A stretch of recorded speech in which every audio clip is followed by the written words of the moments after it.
Proclamación del Santo Evangelio de Jesucristo según San Juan. El que viene de lo alto está por encima de todos, pero el que viene de la tierra pertenece a la tierra y habla de las cosas de la tierra. El que viene del cielo está por encima de todos. Da testimonio de lo que ha visto y oído, pero nadie acepta su testimonio. El que acepta su testimonio certifica que Dios es veraz. Aquel a quien Dios envió habla las palabras de Dios, porque Dios le ha concedido sin medida su Espíritu. El Padre ama a su Hijo, y todo lo ha puesto en sus manos. El que cree en el Hijo tiene vida eterna, pero el que es rebelde al Hijo no verá la vida, porque la cólera divina perdura en contra de él. Palabra del Señor. En la primera lectura de hoy, encontramos un magnífico resumen de la fe en Jesús resucitado y de la predicación del Evangelio que identificaba a los primeros cristianos. Nuevamente, los discípulos nos dan ejemplo de coraje y valentía. Qué bien que nos hace detenernos, mirar y admirar aquella primera comunidad cristiana. Muy valiente el testimonio de Pedro y los apóstoles delante del Sanedrín. Es realmente digno de imitar. Las autoridades les habían mandado callar y no hablar más de Jesús. Pero la palabra de Dios no conoce de obstáculos. Los apóstoles tienen que obedecer a Dios y no a los hombres. Ellos no pueden dejar de predicar la buena noticia. Los guardias van al templo y traen de vuelta ante el Sanedrín a los apóstoles que, recordemos, habían sido puestos en libertad por el ángel del Señor. Las autoridades religiosas les dicen: les hemos prohibido enseñar en nombre de ese Jesús. Sin embargo, ustedes han llenado a Jerusalén con sus enseñanzas y quieren hacernos responsables de la sangre de ese hombre.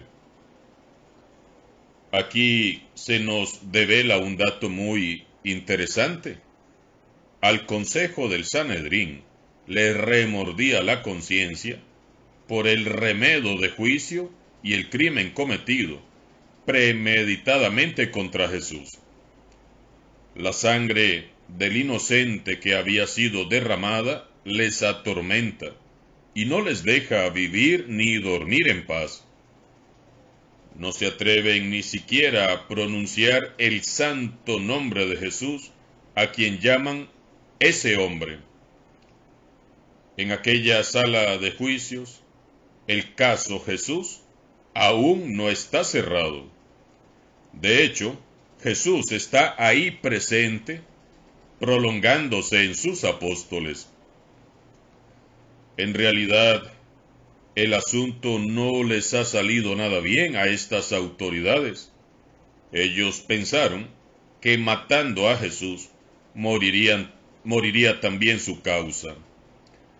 Tramaron todo de tal modo que impidieron que Jesús muriera apedreado como un mártir, como un profeta, y por ese motivo arreglaron todo de tal modo que lograron que Jesús fuera condenado a muerte por el prefecto romano Poncio Pilato y muriera crucificado, castigo reservado a los peores criminales, y fuera así entonces visto por todos como un maldito de Dios. Según ellos, nadie seguiría jamás la doctrina de un crucificado, de un maldito de Dios. Ellos creyeron que era una gran estrategia. Cuando lo vieron muerto en la cruz, creyeron haberlo suprimido para siempre. Pero como que algo no les salió bien, porque ahora En vez de uno, son 11. Y estos 11 no están jugando a ser seguidores de Jesús. No, que va. Ellos reproducen la vida de su maestro al pie de la letra. Son auténticos discípulos de Jesús. En todo imitan al maestro. Veámoslos a ellos también dando testimonio ante el mismo tribunal ante el cual se presentó Jesús, y hasta en eso lo imitan. Qué hermoso. Conmueve el corazón pensar en Pedro y los otros 10 muchachos ahí, tan humildes, pero tan valientes y tan decididos. Los imagino ahí, en medio de aquella jauría de fariseos hipócritas, que querían parecer muy dignos, muy respetables, muy honorables, pero cuyas sucias conciencias no los dejaban dormir ni vivir en paz. Nuevamente los apóstoles nos dan a ustedes y a mí ejemplo de auténtico amor, fe firme, valentía y coherencia. A lo largo de los siglos, ¿cuántos cristianos han imitado a los apóstoles, dando testimonio valiente y decididamente ante los tribunales? ¿Cuántos cristianos han sido llamados por las mismas autoridades religiosas para ser interrogados y hoy son santos? ¿Cuántos cristianos, cuántas cristianas han sido cuestionados y censurados por poner en práctica las enseñanzas de Jesús? Muchísimos hombres y mujeres han defendido la causa de Jesús frente a los adversarios, y hoy muchos lo siguen haciendo en tantos países donde la persecución religiosa es el pan de cada día. Dichosos todos estos valientes cristianos que no se han amedrentado ante nadie y han sabido dar la cara por Jesús. Es lo que han hecho miles de cristianos a lo largo de los siglos. Testimoniar el amor de Dios en nuestro mundo, pagando con su propia vida incluso. Mártires de la misma estirpe de los apóstoles, que fueron fortalecidos por el fuego del Espíritu y que creyeron firmemente en las bienaventuranzas del Evangelio. Vivamos la Pascua, demos el paso y seamos también bienaventurados. Pasemos de ser cristianos de nombre a ser cristianos del mismo linaje de los apóstoles.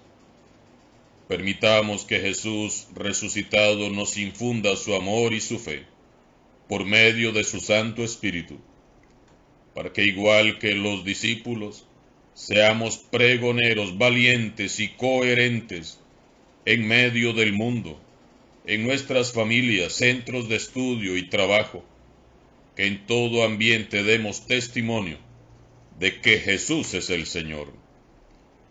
Hoy ya no son 11, somos millones de cristianos.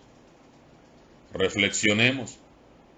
Si con 11 hombres tan sencillos y humildes Jesús echó a andar a la iglesia, ¿qué tanto más haría el Señor si tantos millones de cristianos nos dejáramos llenar y guiar por su Santo Espíritu? Hemos leído, por otro lado, la parte final del discurso de Jesús a Nicodemo. Este es un pasaje hermoso y difícil de abarcar por su gran profundidad, pero quiero detenerme muy brevemente en 3 afirmaciones muy sencillas, pero que encierran un gran mensaje para todos nosotros. Número 1.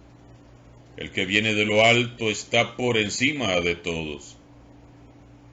Jesús es el Hijo de Dios y está muy por encima de todos nosotros. Eso tenemos que tenerlo muy claro. Jesús es el Señor, y ante Él toda rodilla se dobla.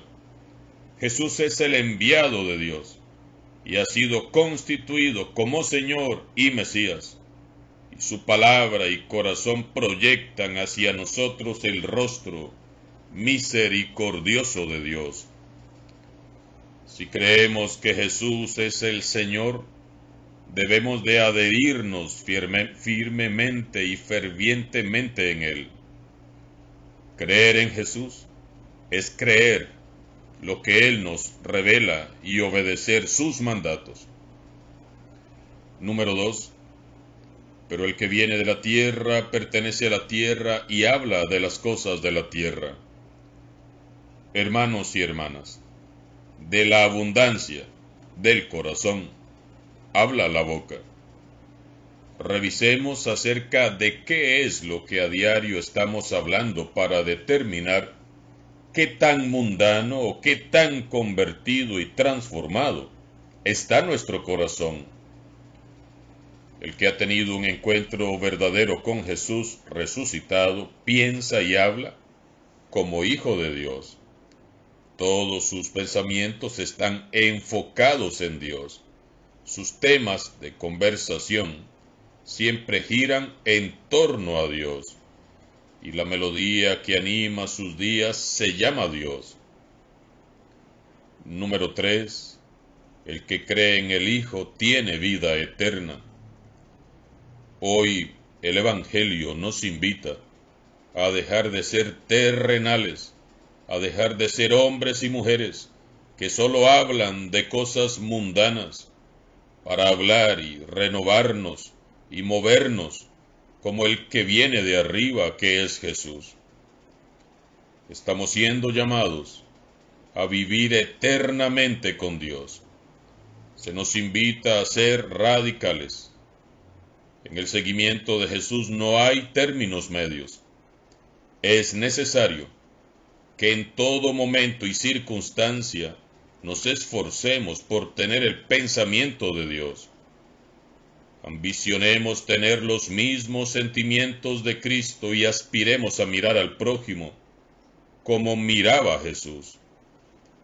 Oremos en este día para que, fortalecidos por la palabra e iluminados por su Espíritu Santo, seamos convertidos y transformados en discípulos valientes, como San Atanasio, obispo y doctor de la Iglesia, a quien honramos en este día. Alabado sea Jesucristo vivo y resucitado, sea por siempre bendito y alabado.